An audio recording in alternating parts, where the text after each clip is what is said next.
to teach a beading class today. I do this a couple times a week here on Beadaholique, Mondays and on Thursdays. And then the wonderful Deb Floros does these beading classes on Tuesdays here at Beadaholique. So we always have so much fun. And then we've got the wonderful Michelle in the background helping us. And oh my gosh, and she's saying, can you believe it tried to snow here? I'm so jealous. So I am on the Pacific Coast. I am in the Los Angeles area, but it's always so fun to see and hear where everyone else is. I know this time of year, there's such a wide range of weather. Some of you guys are snowed in, others it's warm and sunny. So I know it's just that crazy time of year when we're in these winter months now. So thank you for joining me. Oh, Thais is here as well.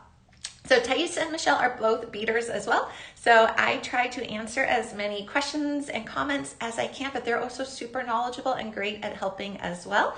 So if I miss something or can't answer it, they're a great resource. They also provide links and do all that wonderful stuff. So they are a huge part of our team here. So thank you to Thaisa and Michelle. And I just saw a bunch of people joined. I see Karen, hello, and Teresa in LA, hello. Rochelle is in Houston. I love that. Jane in Long Island. Hello. Oh, I'm going to say this wrong. Miqueline.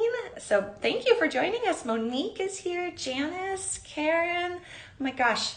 Jan and Anne is in New Jersey. I love that. Hello, Lori. Hello, Pat. Okay, guys, we're going to have fun today doing Crescent bead flower pendants. Now they can also become earrings.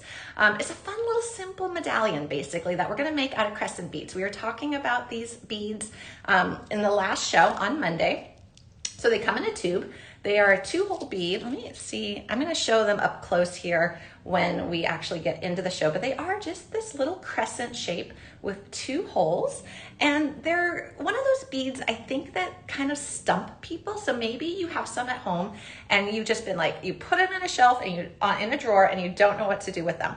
So I'm going to show you one idea of what to do with them because they're a really fun building block and they do make a pretty cool flower as well. So I'm going to show you all how to use them. And I'm seeing so many people join. I just want to be able to say hello real quick. Hello, Denise. Oh my goodness. And Kathleen, hello from Delray Beach. And Debbie and Marianne from Vegas. I love that. Sue from Wisconsin, hello. And Netta and Rebecca from New Mexico. That's wonderful. Hello, Johnny. And Anne in Arizona and Marla. My goodness, we got a good, oh, and Linda from Boston. Hello, Linda. All right, we have a good crew with us today. We're gonna start doing our beading here very shortly. Just a couple quick notes. If anyone is new to joining us, you are watching this live. It is 9:03 a.m. Pacific time here, so 12:03 on the East Coast. If you are watching this live, definitely feel free to comment, and say hello, ask a question, let us know where you're coming from. Maybe there's something you've been wondering about, post that into the comments as well. If you are looking at this on YouTube or Facebook, definitely feel free to comment. Just know that there's no one there monitoring those. Sometimes we're able to have someone kind of glance over there, but the main commenting happens here on Beadaholique, and this is where I can actually see the comments. There should be a link in the description of your video. You can pop on over, and then when you comment, I can see it. I love it. Love the tutorials. Oh, thank you. Netta, I don't know if anyone else's screen is black. If you can still hear me, try leaving the live and coming back in. Sometimes it's that whole, almost like, when an electronic is not working, before you go to all the extra, user manual, try just unplugging it. Sometimes that works best for these lives too. If you just leave it, shut it down, go to a different website, then come back, it sometimes resets. So maybe that will work if your screen is black. Oh my goodness. Susan is, oh my goodness, sunny and beautiful Palm Springs, but normally from Seattle. So you're doing my trek where I was from Seattle and then I'm down here in Southern California. That's fun. Hello, Dee in Miami. And Susan, good morning. Diremia, hello, good morning. Ruby, hello from Louisiana. And Carmen, and oh my gosh, Lydia. Okay, we have a lot of good people here today, a good crew. And that's so funny. I just, instead of scrolling, I just tried to physically tilt my camera to see more comments. I don't know why I did that. That was pretty silly. Okay. I'm going to flip my camera down. We're going to see my beading table. As always, everything is preloaded into the shopping bag. I do want to just note that we are, a lot of items are out of stock because everything is half off during the Beadaholique closing sale. I tried to put in substitutions where I could. I do have a sample piece where everything that I used in it is out of stock except for one bead. I'm sorry. Which just is getting to be this craziness on the website with a lot of out of stock. So I put a lot of color variations into the shopping bag this time. For the crescent beads, the English cuts, and the seed beads, that's what we're going to be using. I know the tools are out of stock, but they're pretty basic. They're like a needle, couple of chain nose pliers, so they're pretty basic tools that you might already have at home. If you have any questions about substitutions or anything like that, feel free to put it in the comments, and I'll help as best as I can. And then what else? There's that heart icon. If you like what you see, it gives little floaty hearts. You can share this video with the share icon, and the video will always be available. Even after Beadaholique closes its doors officially, the videos will still live on YouTube, so you can always go back and rewatch this tutorial later if you have some crescent beads and then you want to do something with them. Okay, I think that covers it. Let's go ahead and flip the camera down and see what we've got to work with today. All right, I'm going to show you guys up close our sample pieces. And hello, Tracy, and Eileen, and Ellen. Hello, and Liz. Thank you. Oh, my earrings. Yes, I've now gotten to the point where I pick the outfit based on what jewelry I'm going to wear. What earrings I'm going to wear now dictates my outfit. All right. Oh, my goodness. Oh, good, Netta. It worked wonderful. Hello, Stephanie from Indiana. Okay, and Anita, good morning. Okay, so this is what we're going to be making. So this is a little crescent bead flower pendant. Now I just put it on this chain to show you one use for it. Now it does have almost like a little bit of a hollow back. And here you can see that it's got this nice rounded effect. It's almost like it could be a really fancy bead cap too.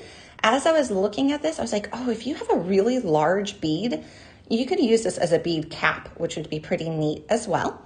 And it uses 3 different types of beads. It uses your crescent beads. It uses English cuts, which are 3 millimeter. So you could also put a different 3 millimeter bead in there, like a fire polish or a pearl or something like that. And then it just uses an 11-0 round Toho seed bead. So I did it in that color. And then I did this little one in a different color variation of purple, and then this is luster opaque green. And I think this color is still available here on the Beadaholique website. This color here is out of stock. I'm sorry. I only had a couple colors on hand to work with. For reference, this color is called Blooming Dahlia. It is out of stock. I did put some other colors that we do have available there in the shopping bag. But here is another color variation, and this is using the Tanzanite English cuts, which are also still in stock, so that was nice. The seed bead I used was this opaque purple lined. I can't remember if it was in stock or not, but I put very similar colors in the shopping bag of this one as well. So a quick note on that. So what you're going to need to make these little flowers, you are going to need a tube of these crescent beads, and these are 2-hole crescent beads, and you buy them as a tube, which is pretty handy. You are going to need a strand of English cut beads, which you know are my favorites right now. These are a little 3 millimeter bead. Feel free to substitute a different 3 millimeter bead if you like. So maybe you want a crystal, maybe you want a fire polish or a pearl or a round or a melon bead. Definitely you are more than welcome to, and it's going to work in your design. Just keep in mind you need it to be 3 millimeters, and that's what these guys are. And then you'll need a tube of seed beads. I'm using size 11-0 Toho rounds, and they come in a ton of different colors as well. So there are other ways to use these crescent beads. Oh my gosh, I'm gonna run to my side area right here. I'm only gonna be gone like 3 seconds. Let me see if I can find it. Let me see. I was looking through my finished jewelry pieces earlier. I want to see if I'm going to be so lucky. Oh, I have some samples of another thing to do with the crescent beads. Let me just look.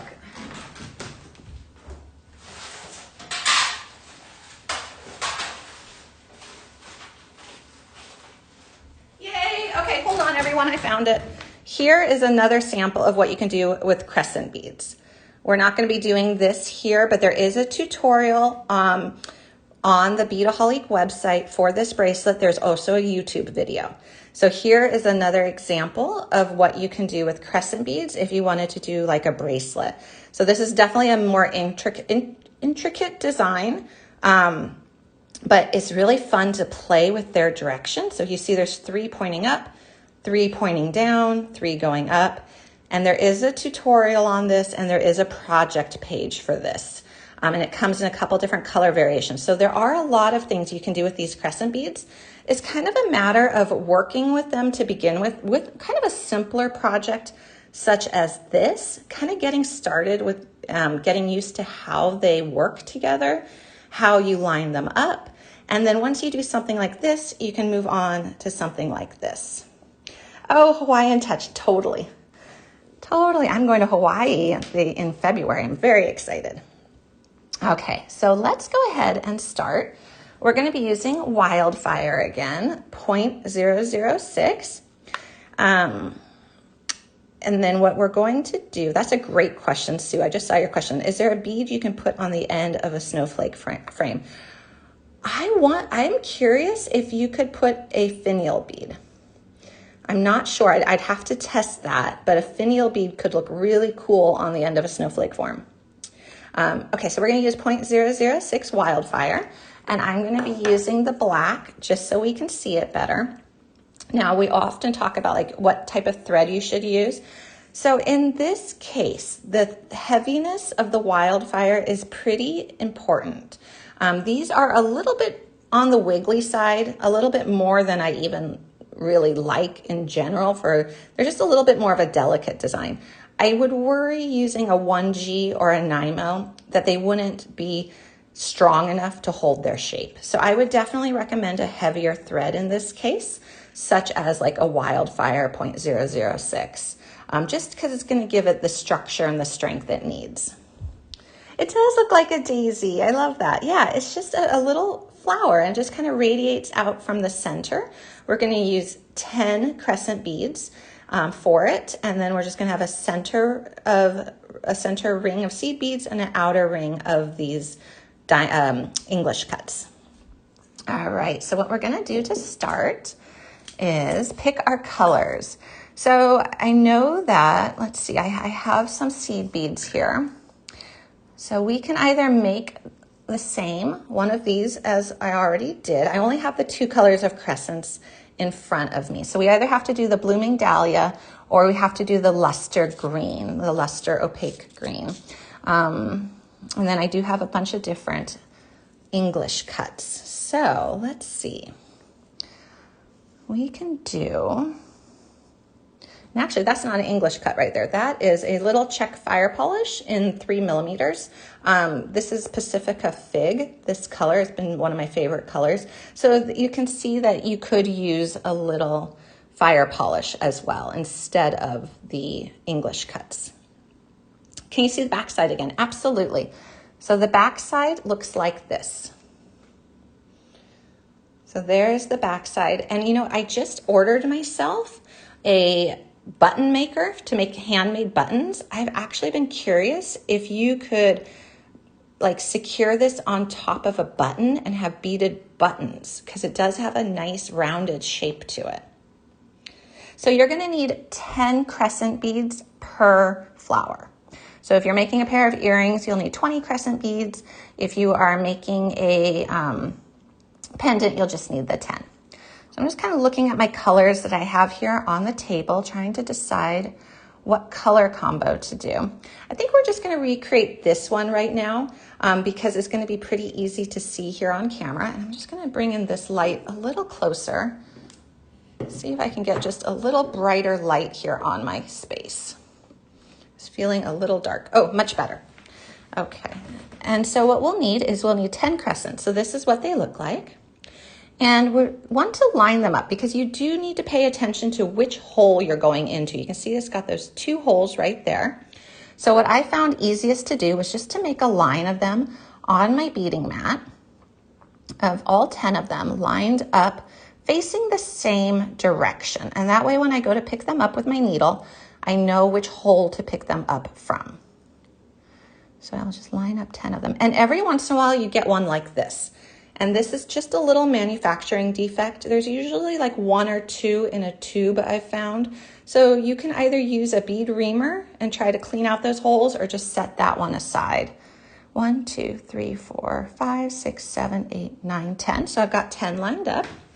And we're gonna use 22 inches of wildfire. And I think I shared this in my last live as well. I've started using my beading mat as my guide.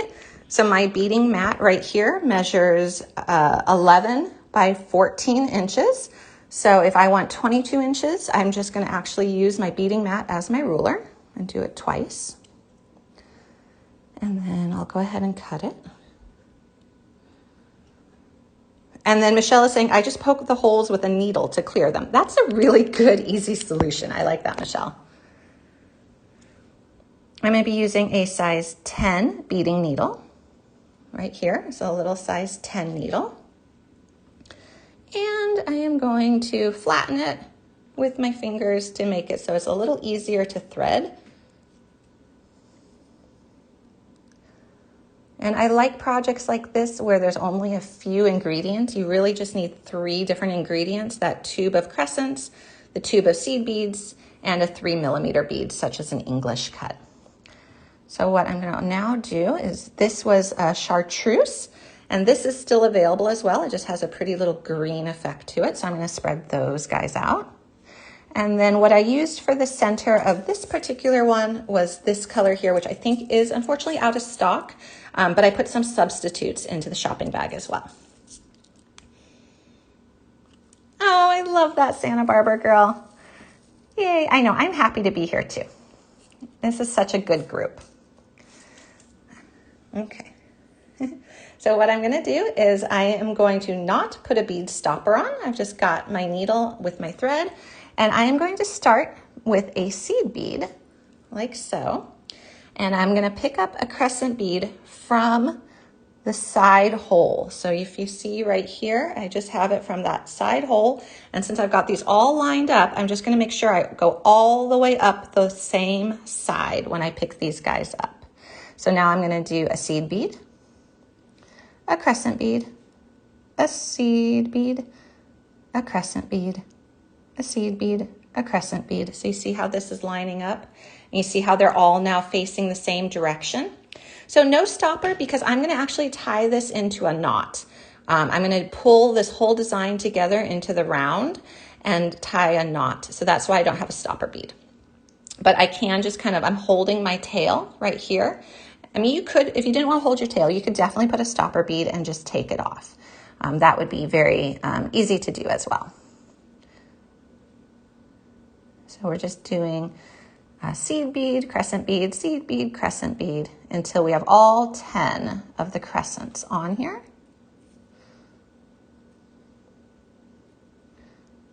And it doesn't require that many beads to do this, which is nice as well. Okay, this is what we've got.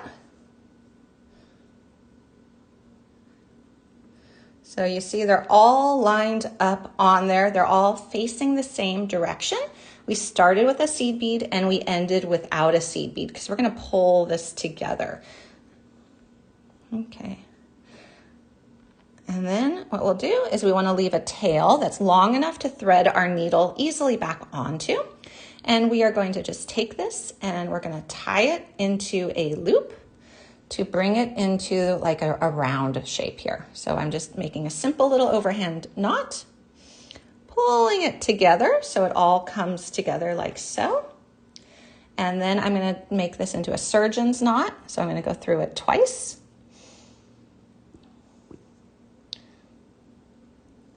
And just, I wanna make sure it doesn't knot over the bead. I want it to knot with the bead.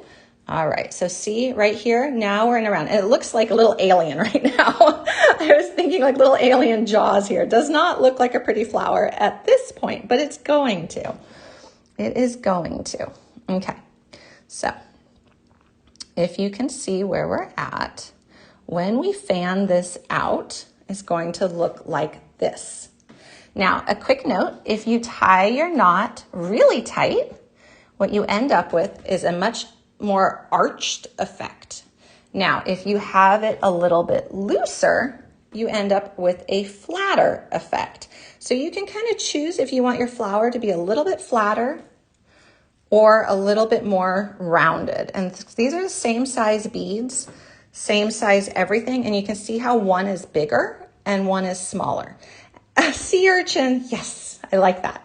I like that better than my alien jaws. That sounds much prettier. So depending on how tight you want it to be is how much slack you're gonna give onto this. So now what I wanna do is something I don't normally do. So I actually want to, at this point, tie off this thread here because it's a little bit hard to get into this section after you've done the outer row. So I'm just gonna take my needle. Actually, you know what? I have a spare needle here. I'm just gonna put this onto this thread. Oh, thank you, Lori.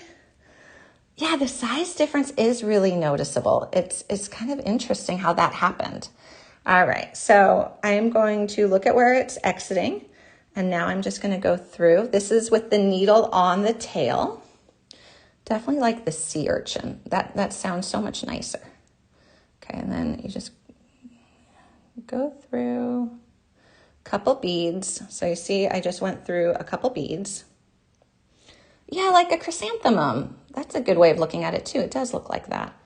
Okay, and I'm gonna go around a couple more. I'm just working my tail into my beadwork. It's unusual to do it at this stage versus at the end, but I do feel like it made life a lot easier. Okay, so now I'm at another point and I'm gonna go under my thread bridge, make that little loop, and then pull it down so it's another little knot in there. So we already had that first surgeon's knot, so this is our second knot. And then go through a little more. And then if you pull it, you kind of can pull your knot into your bead a little bit, which is nice. So I've done a couple knots. You could do more if you like. I feel like those were two pretty strong knots, so that's gonna be okay. So that is actually tied off, although I'm not gonna cut it off yet. I feel like as I'm really manipulating this and wiggling this around, I don't wanna cut my tail yet. It just for some reason feels a little bit more secure to leave that tail there. So I'm gonna go back to my active thread, which is right here. And what I need to do now is I need to go through the nearest crescent bead on that same inside round right here. And I need to jump up to the second hole. So you see how there's a hole right there? That's what we're gonna jump up to. And what this does, we'll just take this little tail out, is it just creates the tiniest little thread bridge against it. And what's really nice is that part of the crescent bead is very flat. So your tail or your thread bridge just kind of disappears into the bead. So this is what we have so far. Now we're gonna pick up an English cut. Again, you can substitute any 3mm bead that you like. So we're gonna pick up an English cut and go right here and just jump over to the next hole on our little flower. So you see when we did that, it cinched it up a little bit. Oh, Chris, that's wonderful. Yeah, the acetate show is really fun. I love doing things with those acetate pieces.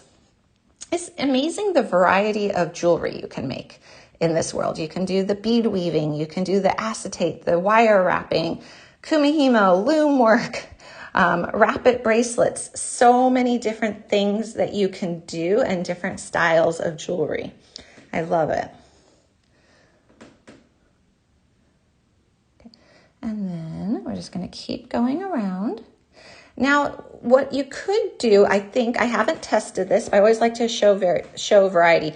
If you want your flower to be less curved and a little bigger, I think you could put a 4mm in here. If you were to put a 4mm in here, it would spread your petals out further. And so instead of being more like rounded, I think it would be flatter. So that might be something if you've got some 4mm you want to experiment with, try putting 4mm between the crescents and just see what it does to your design. And we're going to keep going.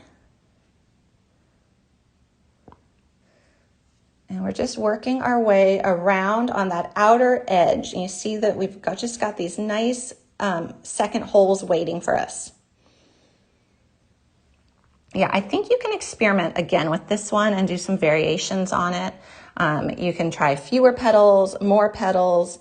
You can try different shapes of beads, different types of beads, lots of different things you can do here. But you see, as we're working our way around is forming, I think the chrysanthemum is a really good description of this. It's that nice bloom effect where it's got the nice arches. Oh, Chris, that's wonderful. Good, good, good. Well, if you have any questions, post them here. Always happy to help.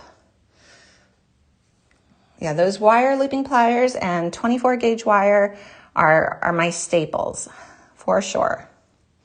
So we're almost to the end here, and we've just added the bead between. So here we go.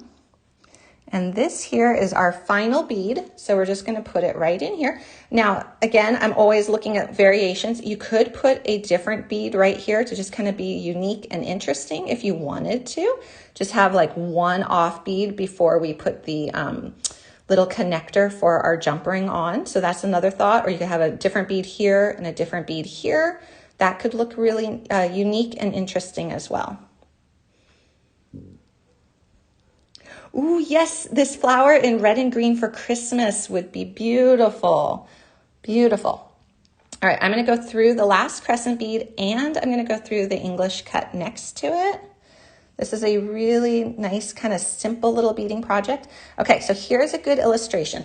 If my thread is loose, my flower is wider.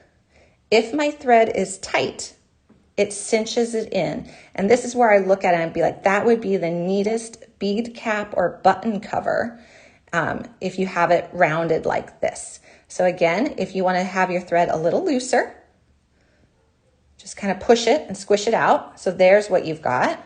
And then if you want it tighter and more arched, pull it together tighter. So that's up to you decision-wise of how you want your flower to be. Yeah, you could. Karen, you could absolutely rotate the direction of the crescent beads. The only thing though is that you are going to then be arching up at some point. So I'm not sure when you pull it into a round exactly how it's going to look because you're going to have these tips shooting up. But it could be really interesting because you're going to have the same orientation here with your first hole, and then you'll have these kind of spikes coming out. So definitely try it. I love that. The beading thread is Wildfire. It's 0.006, so it's a little bit heavier. So I'm going to now go through this all. So here's something I wanted to show too. This design, like I said when I began, is a little bit wigglier than some of the designs I tend to do. I usually like my designs really tight so they don't wiggle very much, but the nature of this one is that it's a little bit wiggly. So what I want to do right now is go all the way through my outer row one more time. So I just hit my final crescent. This was the English cut next to it. So now I'm just going to take my needle and I'm just going to retrace my steps and go through it one more time just to give it a little bit more structure and strength. The Wildfire is not weak in terms of going to fall apart. It's just a little bit wiggly. So I'm just going back through the outer row.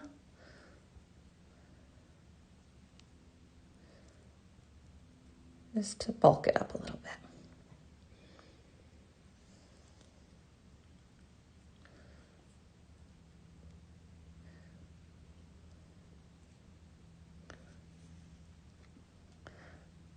Aren't Michelle and Thaisa awesome? They are so helpful. And they always send me notes too, like if there's any questions I didn't get to at the end, or if there's a show idea. Thaisa's been keeping this running long list for me of all the different show ideas, and it's so helpful when I'm planning out and ordering supplies. So I just love it. They're the best. All right, so here is our little round. I went through it twice. Aw, thanks, Michelle. Okay, and I want to exit an English cut. So I just want to make sure that the last bead I exit before I do my little attachment method for my jump ring is an English cut. So this is our little flower. If you were going to use it as a bead cap or a button cover, you would just tie it off at this point. You wouldn't do this last step. Could you incorporate a crystal into the center? I always say there's a way. I'm trying to think what it would be because there's a lot of air right there.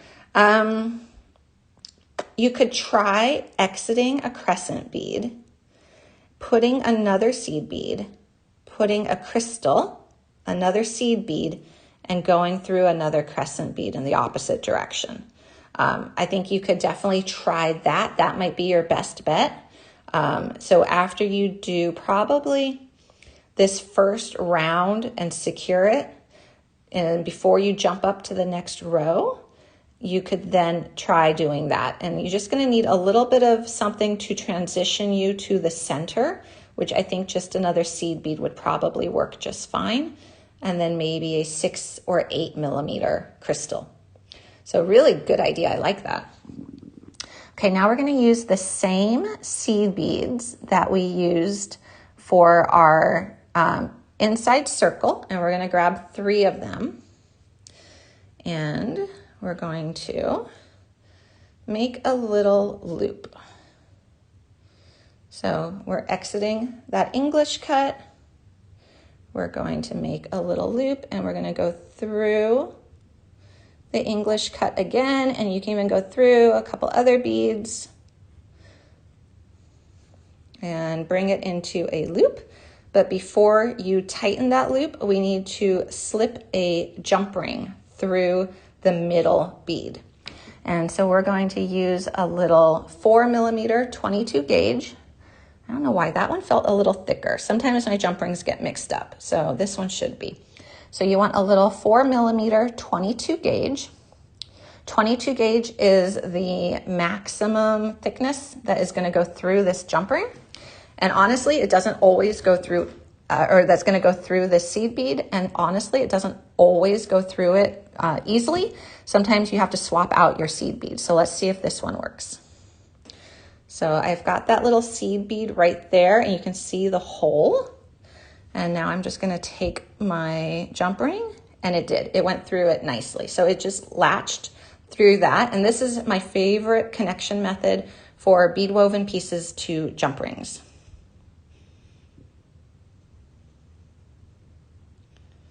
Oh no, Rosetta, I'm so sorry. I hope they get her checked out and tell her everything's okay. I'm sorry.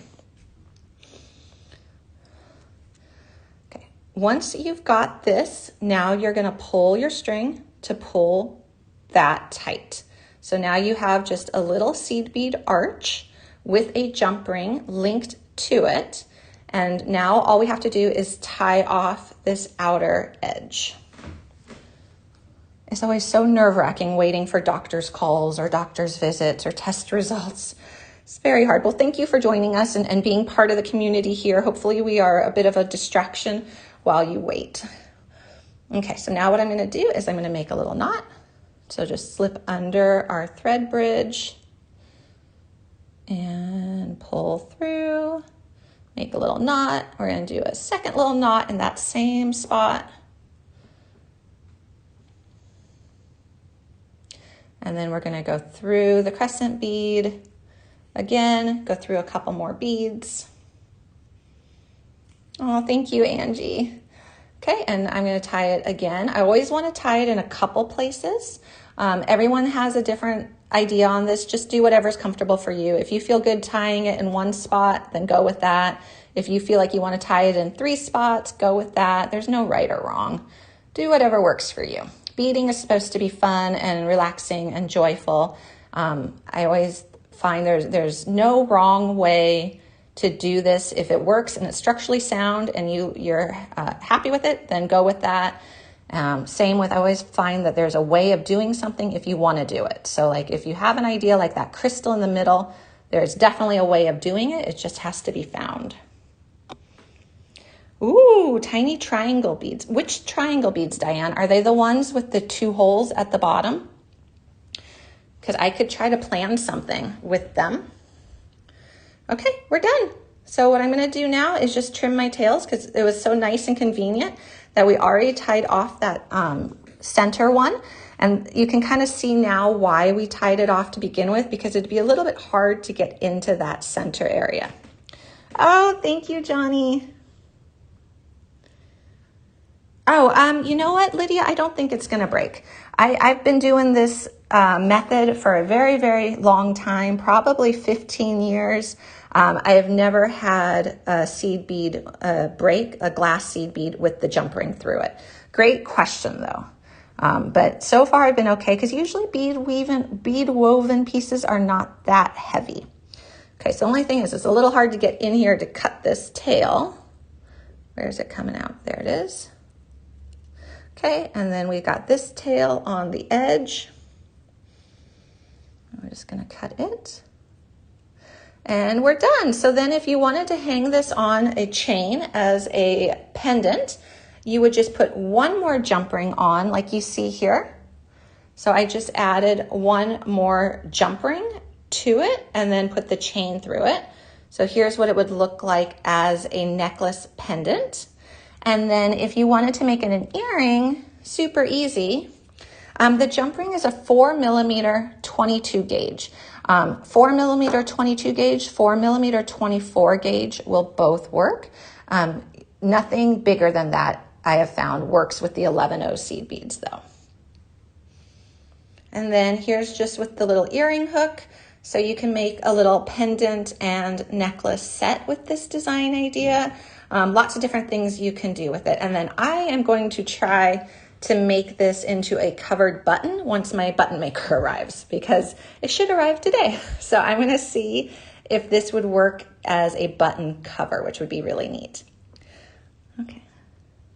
Oh my gosh. Okay, and I'm trying to read. Oh, good, Terry. I love it. Yeah, this is pretty quick and easy. You can see it's only 9:37, and I did a lot of talking, and this really worked up very, very quickly. And then if you are doing a bunch of them, it would work up even faster as well. So I'm going to just show these one more time. And again, I'm sorry that some of the colors I'm demonstrating with here are out of stock. It's just kind of the nature with that half off sale and the closing sale that we are running out. But hopefully you like some of the substitutions I put in. And then you just need the 3 types of beads. So you just need a crescent bead, a seed bead, 11-0 Toho round, and an English cut, or another 3mm. So if you have another 3mm that you like, go ahead and substitute it in there. I even think it'd be fun to try with 4mm, which will open up a lot of possibilities for bead choices as well. And then just those little jump rings as your connector. Oh, thank you, Maria. They were really fun. They're just kind of sweet and simple, pretty easy to do, but I think those crescent beads lend themselves nicely to this design. Would it be too heavy if you put 2 on an earring? No, these are pretty lightweight. I think you can definitely put 2 on an earring if you wanted to. Have them like stacked.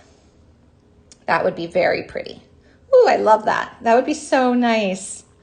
But no, these aren't very heavy to start with. I would consider this a lightweight item.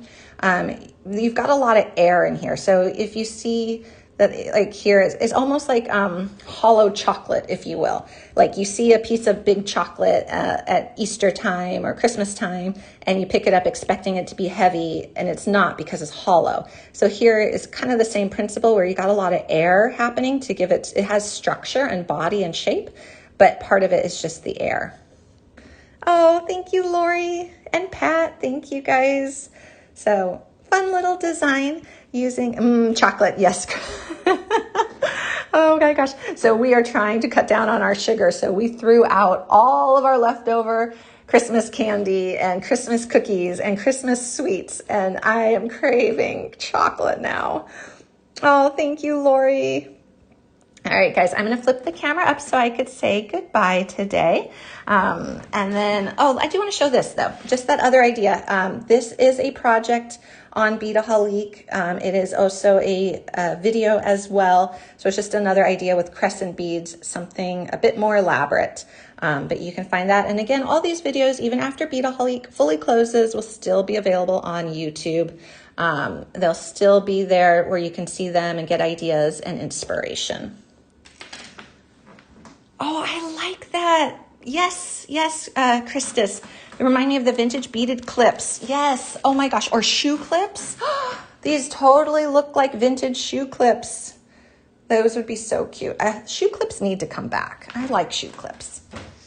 Okay, I'm gonna flip the camera up so we can say goodbye. I know, Tracy. So Tracy just said, I can't believe you stand for these. So that's a little behind the scenes thing. I stand when I do all these videos so that I can see my hands better and read the comments.